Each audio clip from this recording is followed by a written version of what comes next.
오늘 하나님께서 예배를 통해 주시는 말씀은 창세기의 말씀입니다. 창세기 2장의 말씀, 창세기 2장 23절로 25절의 말씀,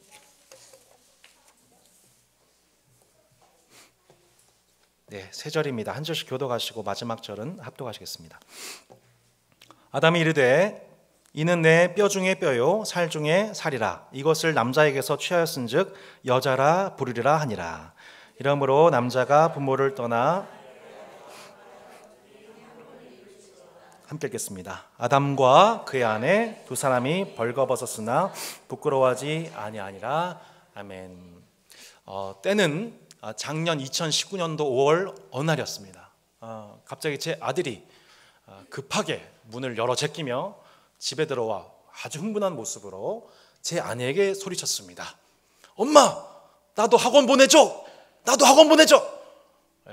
무슨 일인가 싶었더니 그 학원에서 등록하는 학생에게는 아이패드를 선물합니다 라고 하는 홍보지를 보고서 학원 그 자체보다도 아이패드의 마음이 쏠린 나머지 우리 하민이가 그것을 요청하게 된 것입니다. 나중에 바꿔보니 구형 아이패드였습니다. 중고품이었어요.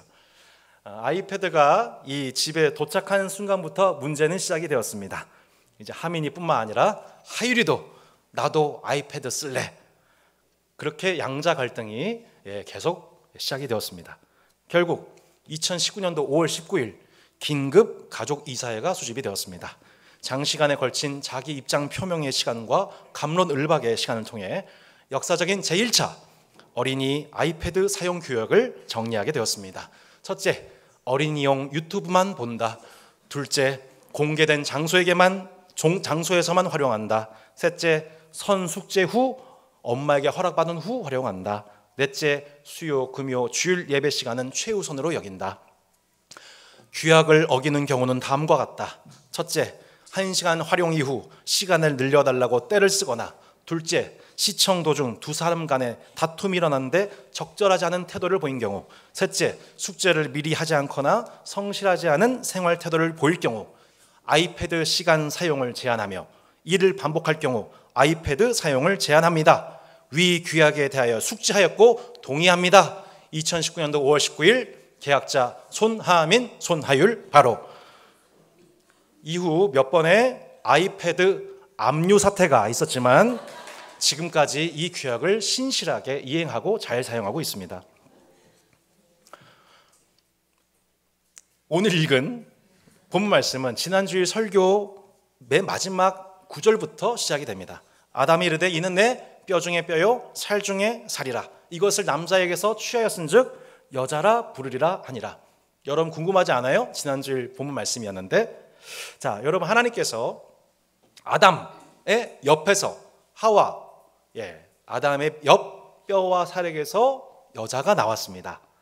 이 말씀은 남자와 여자는 절대로 분리될 수 없는 존재이며 혹은 서로의 성을 향하여서 우리가 우월하다, 남자가 우월하다, 여자가 우월하다 라고 말할 수 없는, 차별화할 수 없음을 말씀하고 있습니다.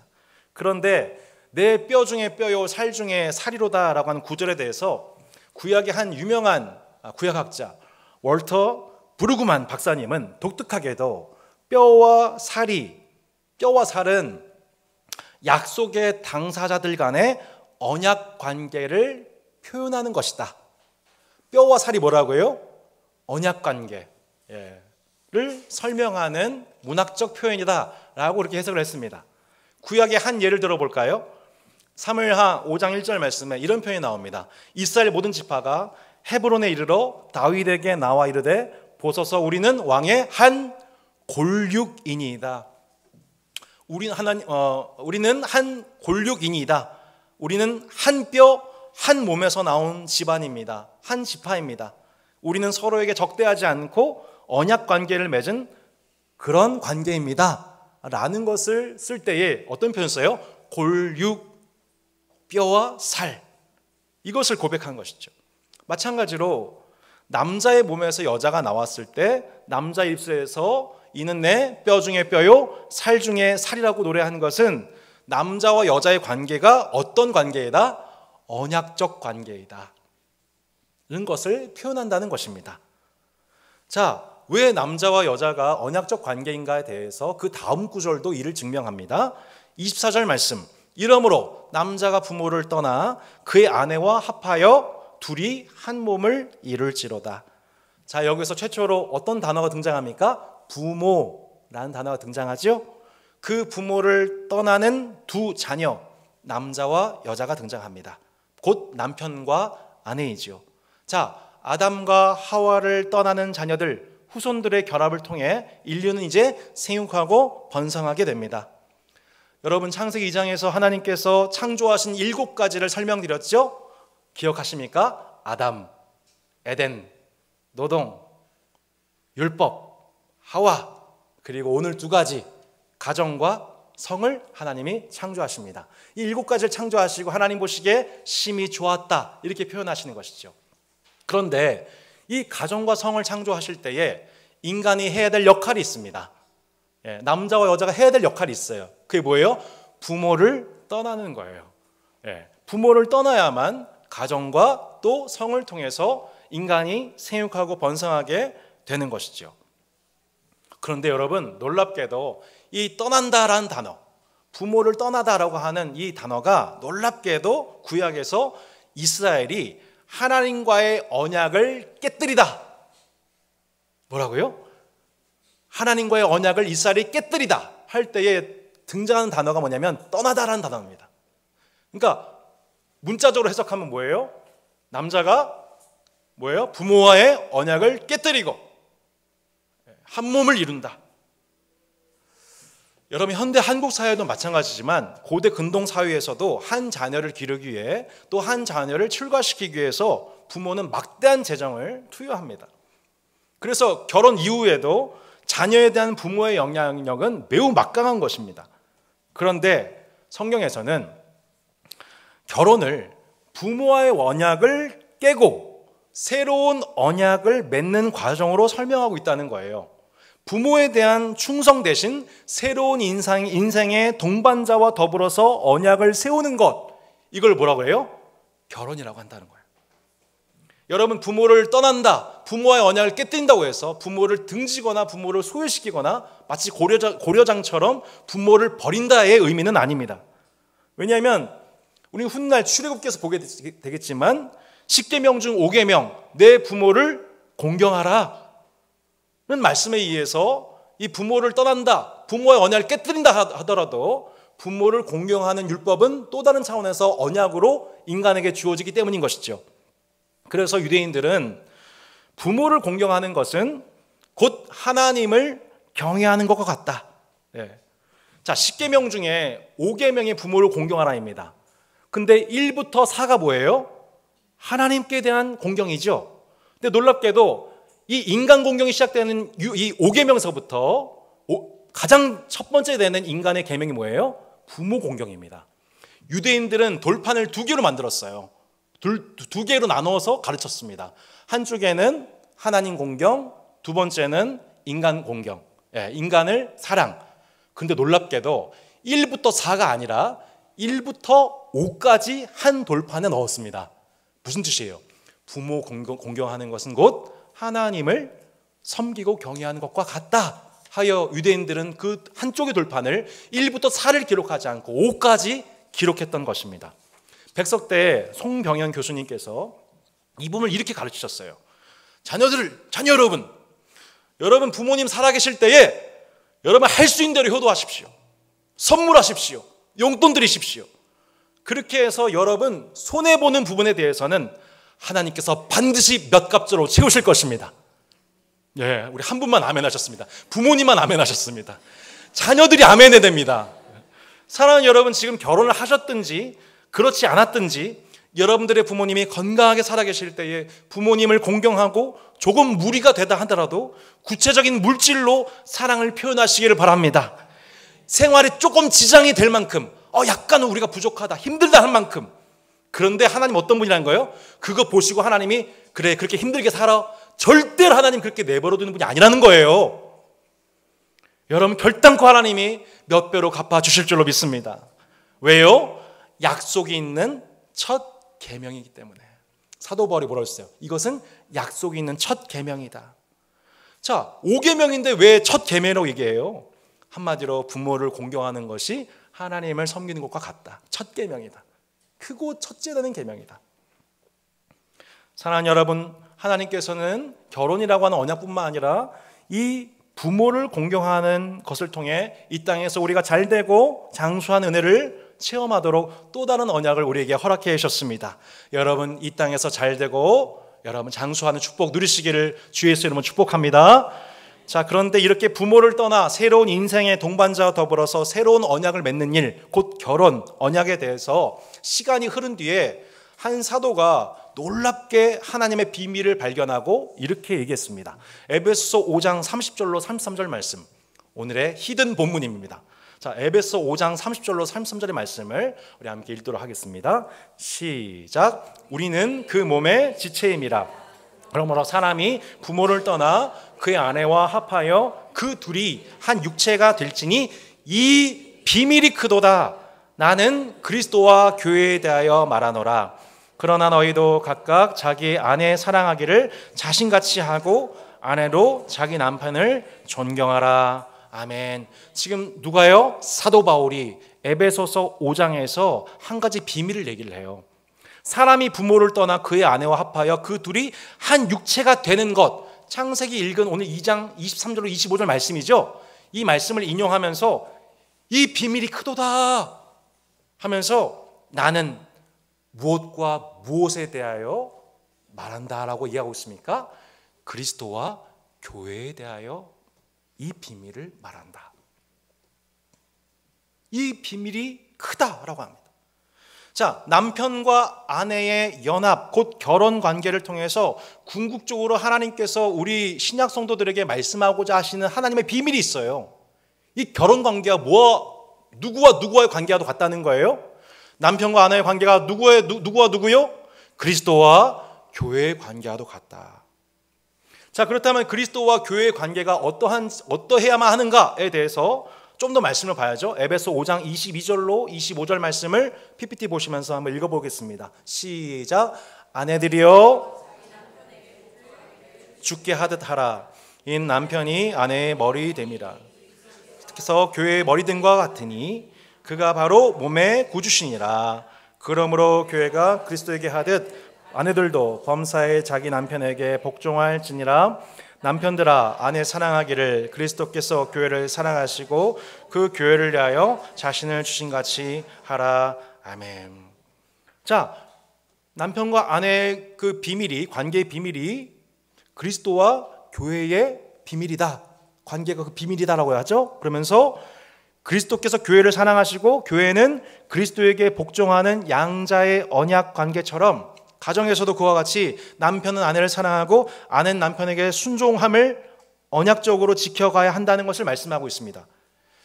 자, 이 말씀에 대해서 많은 자매님들이 억울함을 표시하십니다. 왜 우리가 복종해야 합니까? 왜 우리가 복종해야 하죠? 이렇게 이 말씀을 볼 때 상당한 불만이 있습니다. 지금 웃고 계신 분들 딱 걸렸어요. 예, 지금 몇 분 계세요. 예.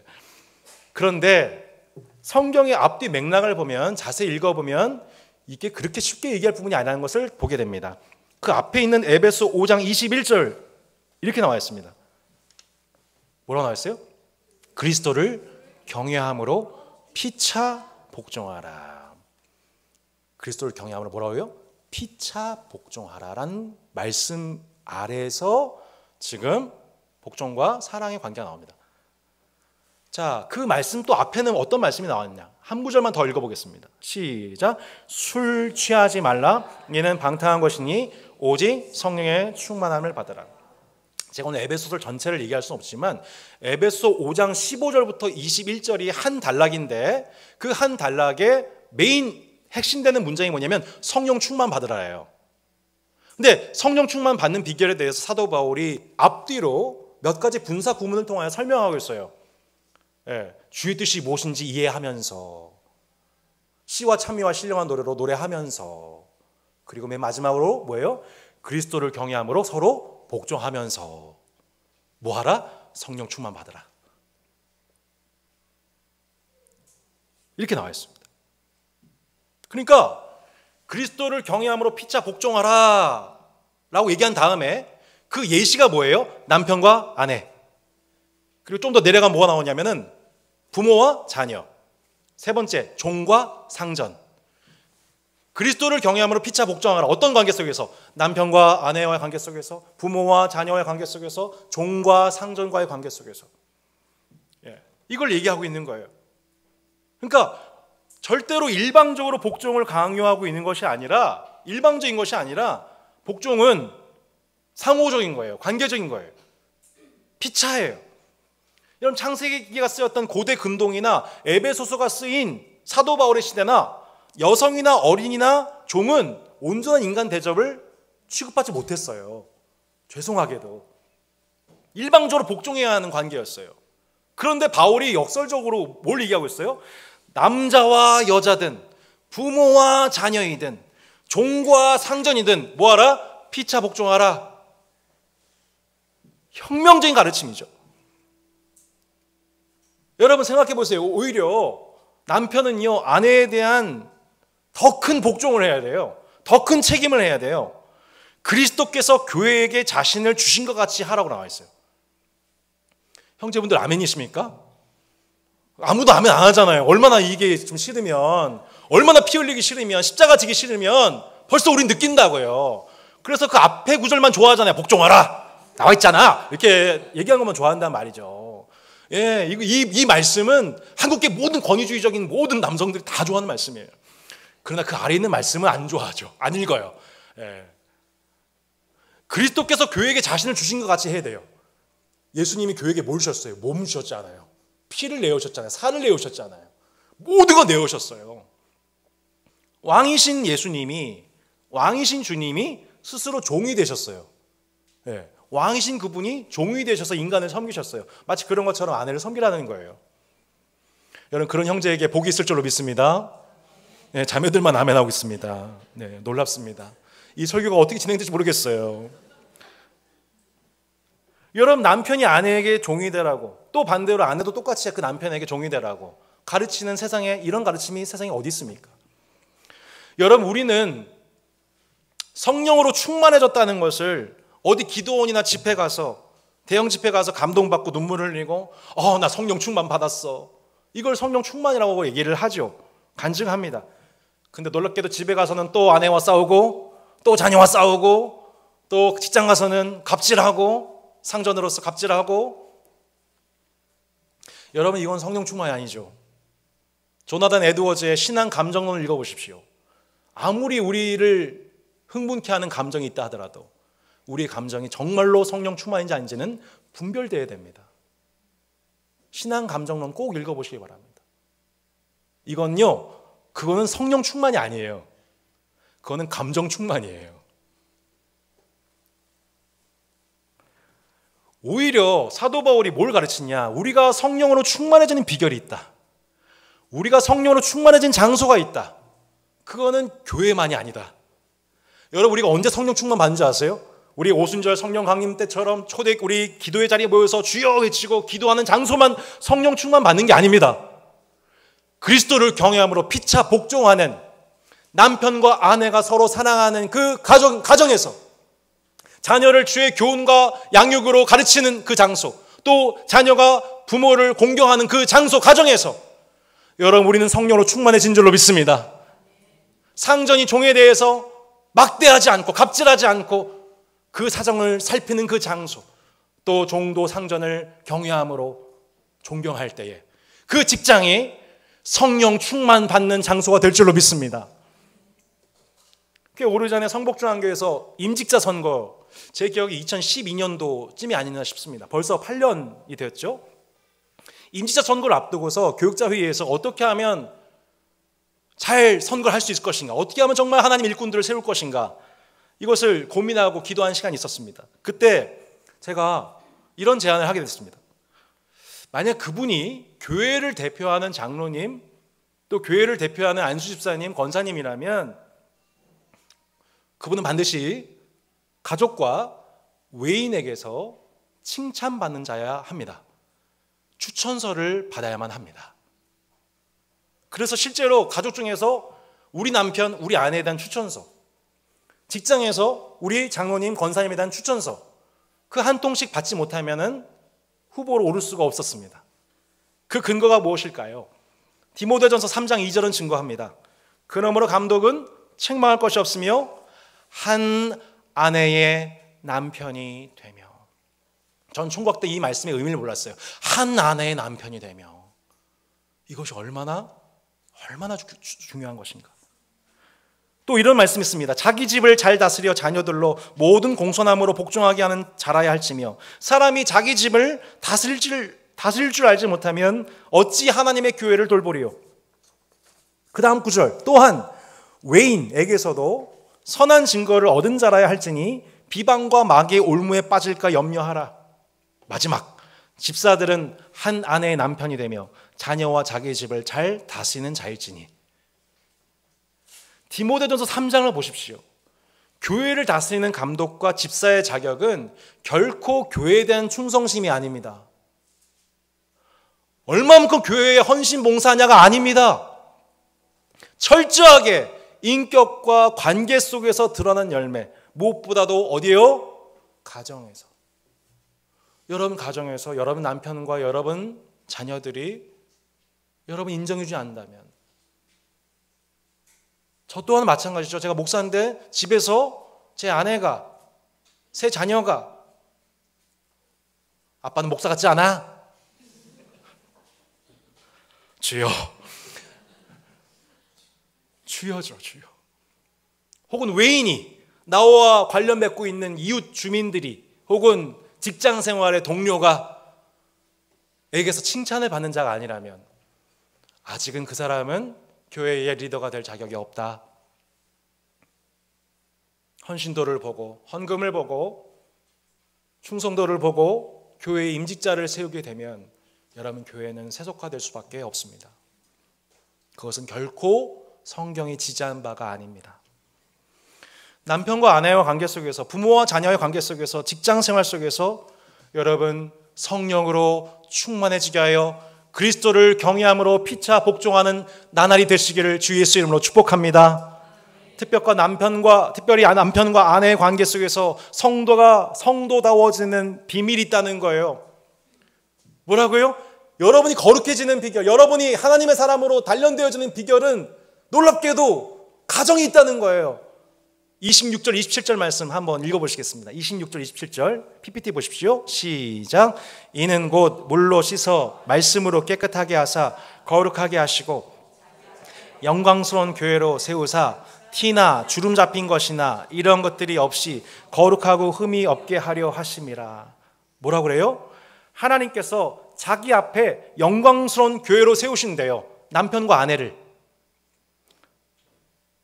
아내의 복종과 남편의 사랑을 통해서, 교회와 그리스도의 관계 모형을 통해서 그들을 단련하신대요. 거룩하고 흠이 없게 하신대요. 티나 주름 잡힌 것이 없는 거룩하고 흠이 없는 뭐로요? 교회로 세우신대요. 어디서요? 가정에서. 가정에서. 창세기에서 왜 하나님께서 교회가 아닌 가정을 창조하셨는지 여러분 이해가 되십니까? 가정이 곧 교회의 원형인 겁니다. 가정과 교회를 이원할 수 없어요.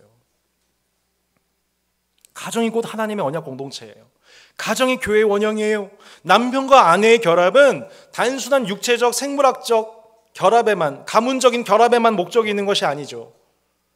성도는 알아야 됩니다.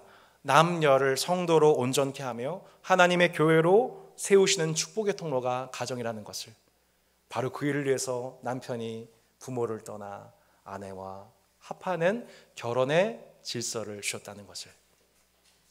여러분 2020년도 따스한 교회 청년들, 저희 청년부가 10명 정도 되는데 놀랍게도 4팀이 결혼을 합니다. 한국교회 역사상 이런 일이 있을까요?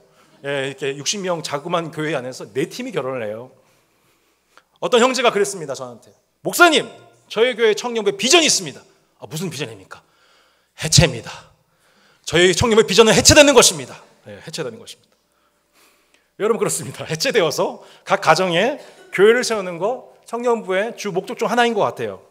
여러분 성도가 결혼하는 이유가 있다면 저는 단연코 성도가 다워지기 위해서이다.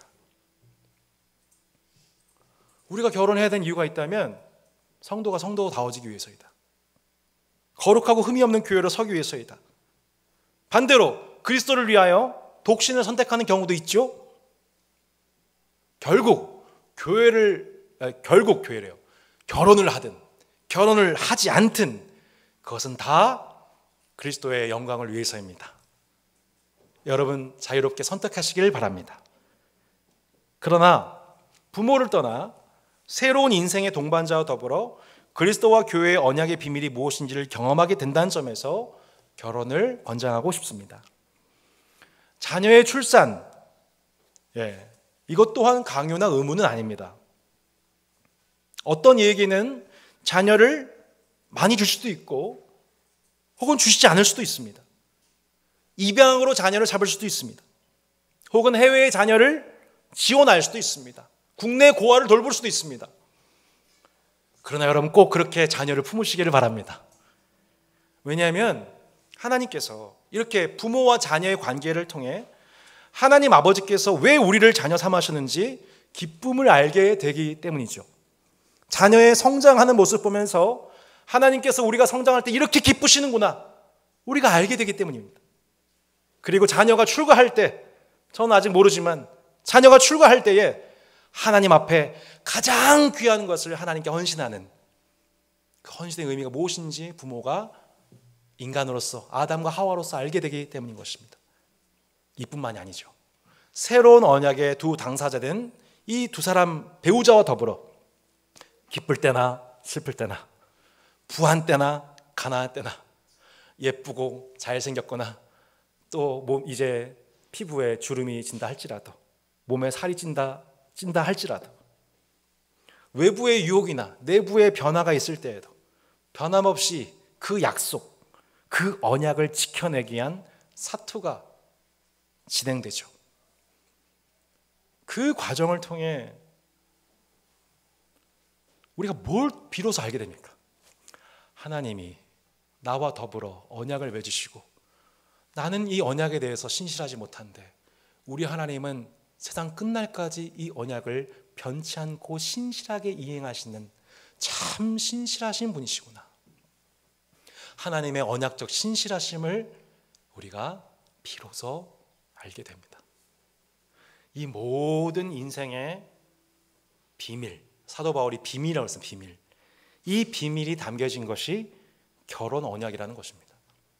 우리가 인생을 살아가며 하나님이 어떤 분인지 알도록 하나님의 언약적 신실하심이 무엇인지를 알고 그것을 닮아가도록 주신 기회, 그것이 결혼 언약인 것입니다.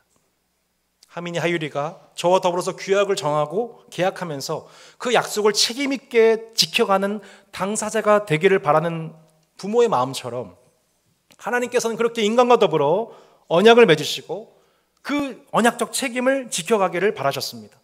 선악을 알게 하는 나무를 먹지 말라는 율법을 통해 에덴 동산을 다스리는 제사장으로서의 언약적 책임을 감당하기를 기뻐하셨습니다. 하지만 아담과 하와는 우리는 결국 그 언약을 깨뜨립니다. 벌거벗었으나 부끄러움을 알지 못했던 저들이 무화과 나뭇잎으로 자신들의 수치를 가리웁니다. 그런데 하나님은 다시 아담과 하와에게 찾아오셔서 그 이름을 부르시며 다시 언약을 세우십니다. 이후에 노아와 아브라함을 부르셔서 다시 언약을 갱신하십니다. 이제 아브라함의 후손된 이스라엘을 불러 대표자 모세와 더불어 다시 언약을 갱신하십니다. 이스라엘을 대표하는 왕 다윗을 불러 다시 언약을 갱신하십니다. 이스라엘을 대표하는 선자 에스겔, 예레미야, 이사야를 불러 다시 언약을 하십니다. 너희는 내게 언약을 깨뜨렸지만 난 이 언약을 끝까지 지키겠다. 내가 이 언약을 지킬 내 아들을 보내겠다. 너희도 이 언약을 지킬 수 있도록 내 영을 부어주겠다. 이게 뭐예요? 구약입니다. 구약에 나타나는 약속이에요.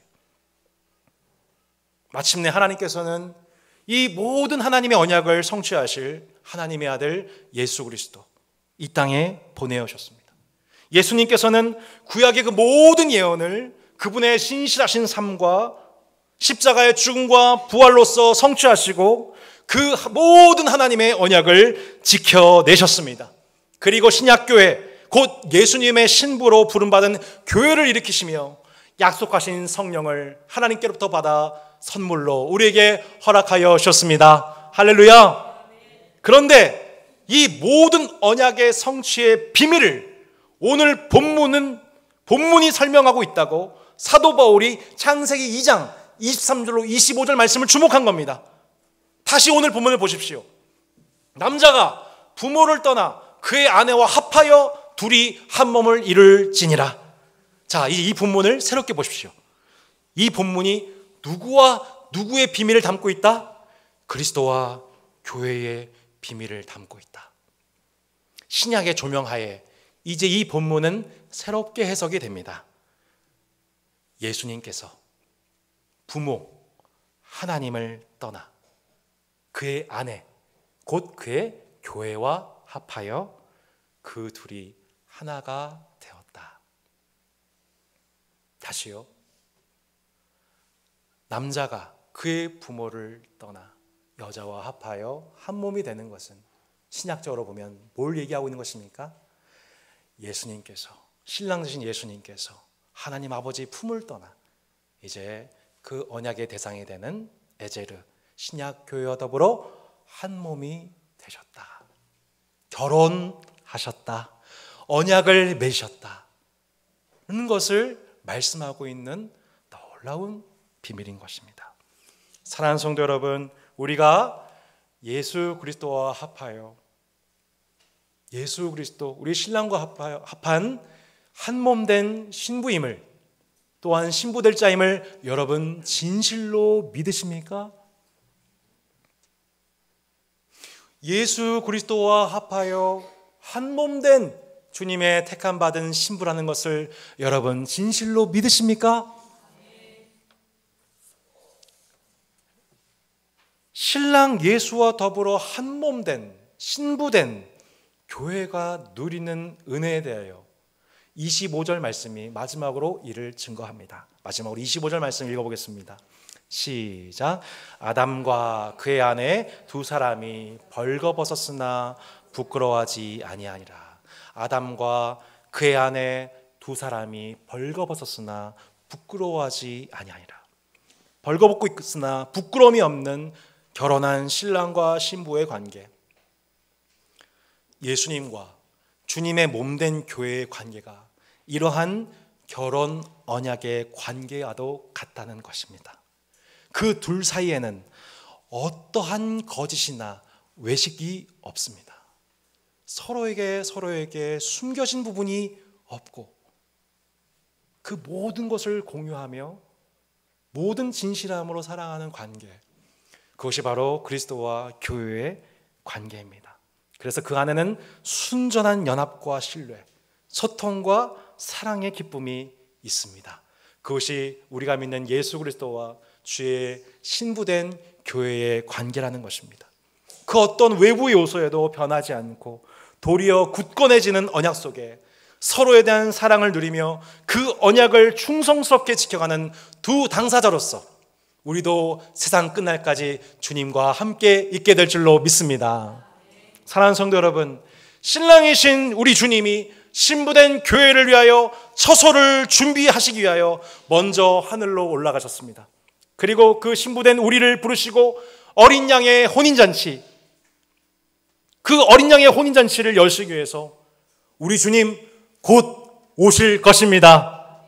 말세의 여러 징조들, 민족이 민족에 대하여, 나라가 나라에 대해서 대적하고 곳곳에 기근과 지진이 일어나고 믿는 자에 대한 박해가 이어지고 불법이 성행함으로 사랑이 식어지고 거짓 교사와 선자들이 일어나는 이 시대 속에서 사랑하는 주의 성도 여러분, 슬기로운 다섯 처녀같이 성령의 기름을 예비하며 이번 주도 항상 기도하며 깨어 분별하는 역사 있기를 주 예수 이름으로 축복합니다. 남편과 아내 간에 내 몸처럼 사랑하는 에제르 케네그도가 되시기를 축복합니다. 예비 부부들이 결혼 언약을 통해 거룩하고 흠이 없는 교회로 세워진 역사 있기를 바랍니다. 부모와 자녀 간에 공경과 사랑이 충만하시기를 바랍니다. 2020년도 우리 다산 따스한 교회가 더욱 따스한 교회, 그리고 우리 가정은 더욱 따스한 가정으로 오늘 말씀의 은혜를 누리게 하여 주옵소서. 함께 기도하고 한 주를 힘있게 시작하시는 여러분 되시길